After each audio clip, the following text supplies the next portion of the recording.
फलचारुभक्षणम्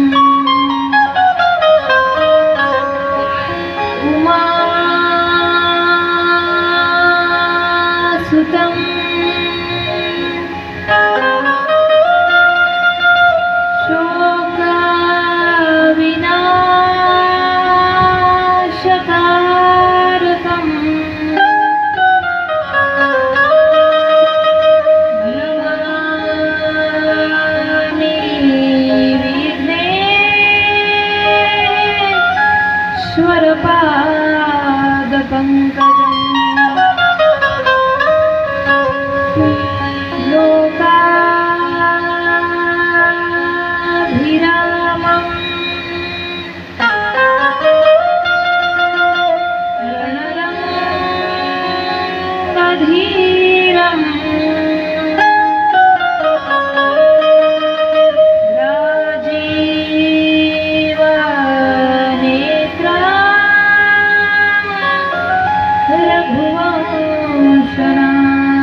चन्द्रं शरणं प्रपद्ये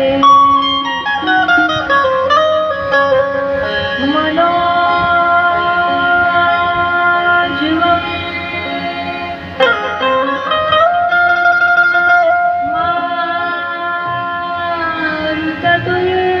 मारुततुल्यवेगम्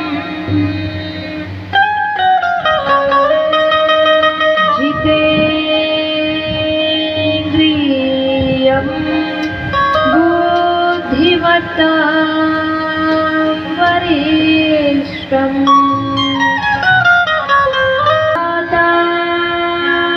वातात्मजम्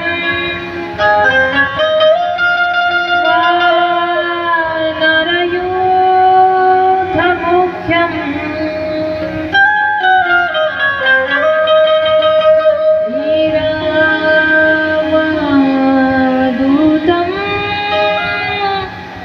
शरणं प्रपद्ये पुरी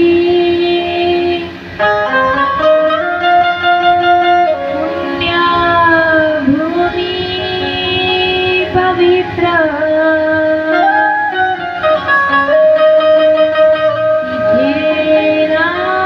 इथेनागतो ज्ञान राजा सुपात्र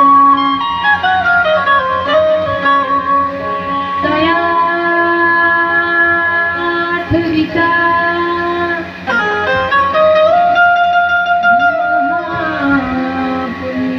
महापुण्यराशि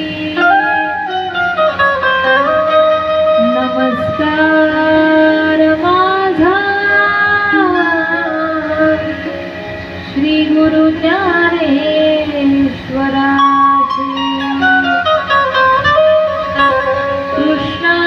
कृष्णाय वासुदेवाय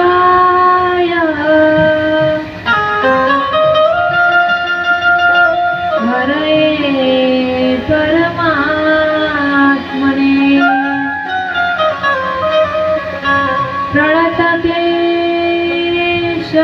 प्रणतक्लेशनाशाय गोविन्दाय नमो नमः।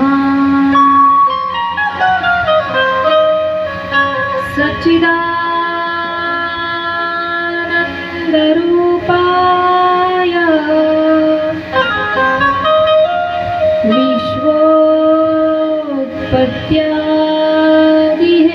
विश्वोत्पत्त्यादिहेतवे तापत्रया विनाशाय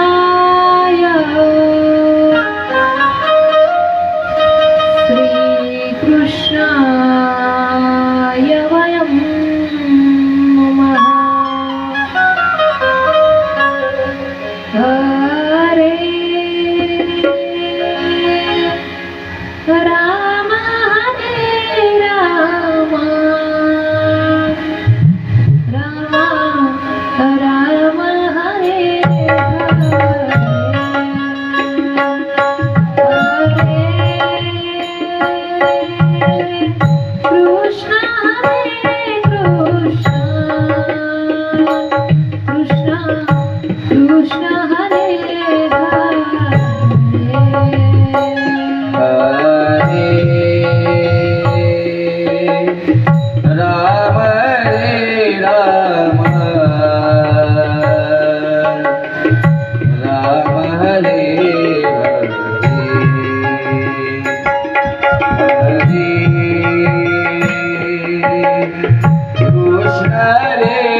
Krishna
भगवान की जय, श्री वाक्य बिहारी लाल की जय, श्रीमद् भागवत महापुराण की जय।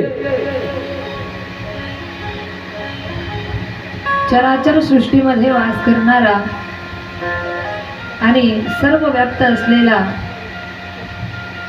भगवंत, या भगवंताची मनाला शुद्ध करणारी आणि या भवरोगातून मुक्त होणारी परम सुंदर अशी श्रीमद् भागवत कथा आपण सर्वजण गेल्या 6 दिवसापासून, म्हणजे आजचा कितवा दिवस आहे? 6वा, 5 दिवसापासून मला आठवण राहत नाही कितवा दिवस आहे आज, म्हणून मी या माळा मोजते। कारण सुखाचे दिवस लवकर निघून जातात. आनंद व्यक्त करत असताना तो आनंद कुठे निघून जातो माणसाला कळत नाही, परंतु दुःखाचे दिवस आठवल्याशिवाय राहत नाही. आणि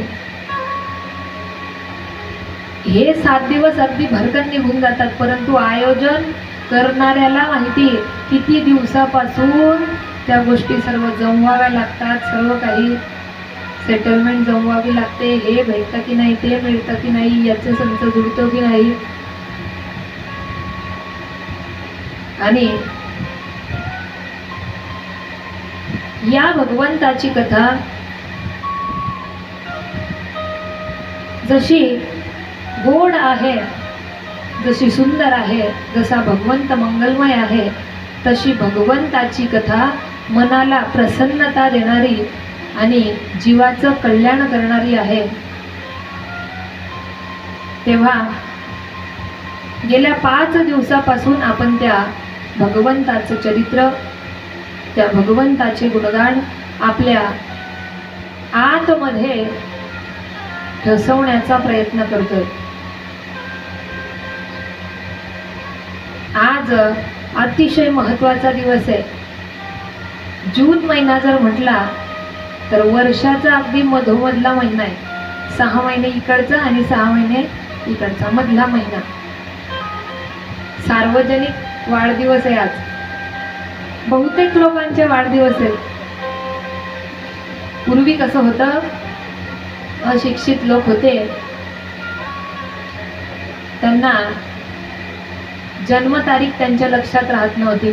मग शाळेत ज्या वेळेस त्या मुलाला टाकलं जायचं, मग शाळेमध्ये जन्मतारीख विचारतात.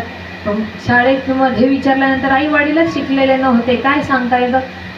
शाळेत ज्या दिवसापासून ऍडमिशन झाली 1 जूनच जन्मतारीख. भरपूर लोकांचे आज वाढदिवस आहे. बरं, भरपूर लोकांच्या सेवानिवृत्तीचेही कार्यक्रम आजच आहे. त्यातल्या त्यात योगायोग की या चौधरी परिवारामधले अण्णा म्हणजे अरुण गुरुजी यांचाही आजच वाढदिवस आहे.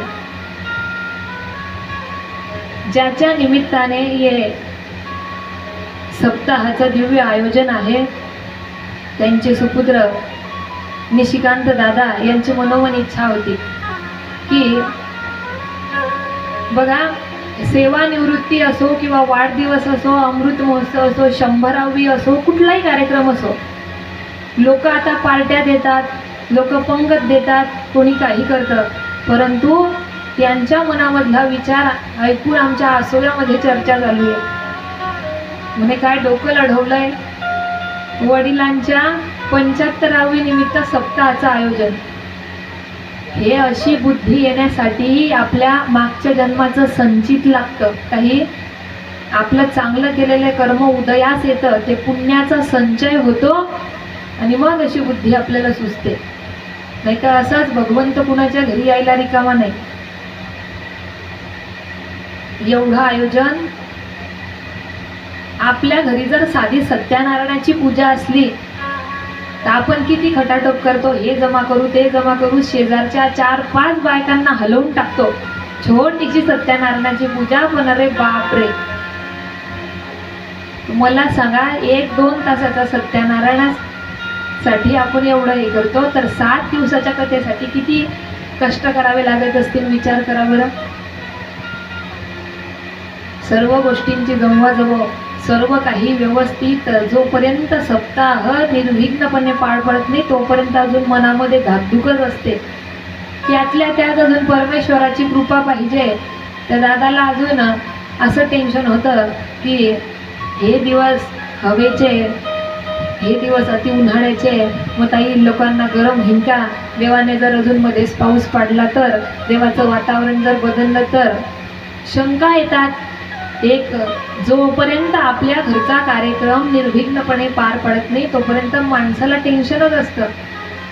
परंतु लक्षात घ्या, परमात्म्याने दिलेली बुद्धी आहे तुम्हाला, तो परमात्माच तुमच्या बुद्धीमध्ये येऊन तुम्हाला योग्य ते नियोजन करण्यासाठी, कार्यक्रमाची व्यवस्थित रूपरेषा करण्यासाठी प्रेरणा करत असतो. म्हणून अशी काही बुद्धी येण्यासाठी अनेक जन्माचं पुण्य या ठिकाणी लागतं. बरं, यामध्ये एक महत्त्वाचं तुम्हाला सांगते, कार्यक्रम जर 1-2 दिवसाचं आपल्याकडे लग्न असलं किंवा काही शुभ कार्य असलं तर आपण किती लोकांना, आपल्या नातेवाईकांना, आपल्या भाऊबंदीच्या लोकांना सोबत घेऊन ते कार्य करतो. म्हणून ह्या एकट्याच या दादाचं हे कार्य नाहीये, यामध्ये यांचा सर्व परिवार, मग दादाचं चौधरी पूर्ण परिवार, त्याच्यामध्ये दादांच्या बहिणी असतील, दादांचे शालक असतील, सर्व त्यांच्या घरातल्या छोट्याशा बालकापासून तर अगदी थेट अण्णांपर्यंत सर्वजण कार्यक्रमाची जमेल त्या तसं, ज्याच्याकडून जसं होतंय तसं कार्यक्रम सुंदर व्हावा हीच एक सर्वांची अपेक्षा आहे. आणि म्हणून एकल्याचा नवे खेळ म्हणून मेळ जमविला, एकट्याने कोणतंच कार्य पूर्ण होत नाही. म्हणून सर्वजण हातभार जेव्हा लागतात तेव्हा हा कार्यक्रम सुंदर बनतो. आणि आज आपल्याला या गुरुजींना गेलेलं आयुष्य जसं त्यांचं सुंदर सुखा समाधानाने निरोगी गेलं, तसंच पुढची वाटचाल, पुढचं आयुष्य त्यांचं असं सुखा समाधानाने आणि आरोग्यमयी जावं अशी पांडुरंगाच्या चरणी आपण सर्वजण प्रार्थना करू. देवाला एकच मागू यांच्यासाठी, देवा आता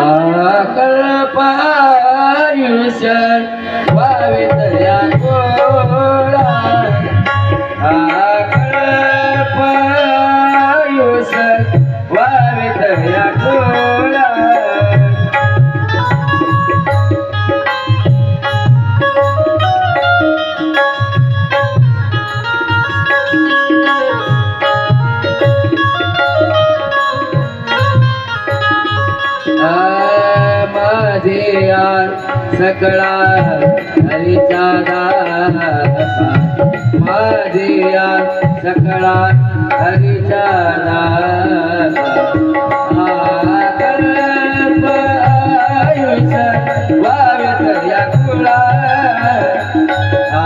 कल्प आयुष्य वावेत या कुळा.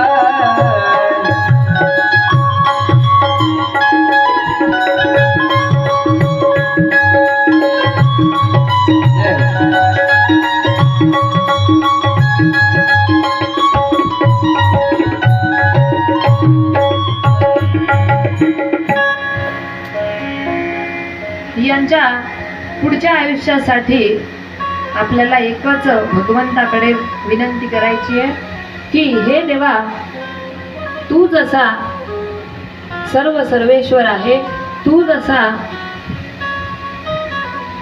थोडीही सेवा तुझ्या भक्ताने केली तर त्याच्यावर कृपा करणार आहे, दयाळू आहेस, तसं या गुरुजींच्या आयुष्यामध्ये येणारं पुढचं आयुष्य भगवंताच्या नामस्मरणाने भरून जाणारं असो. आणि अशी प्रार्थना आपण करून त्या भगवंताला आपल्यासाठी सुद्धा हेच मागू, देवा तुझं नाव, तुझं जे रूप आहे ते माझ्या हृदयात अखंड वास करू. गोपाल कृष्ण भगवान की जय.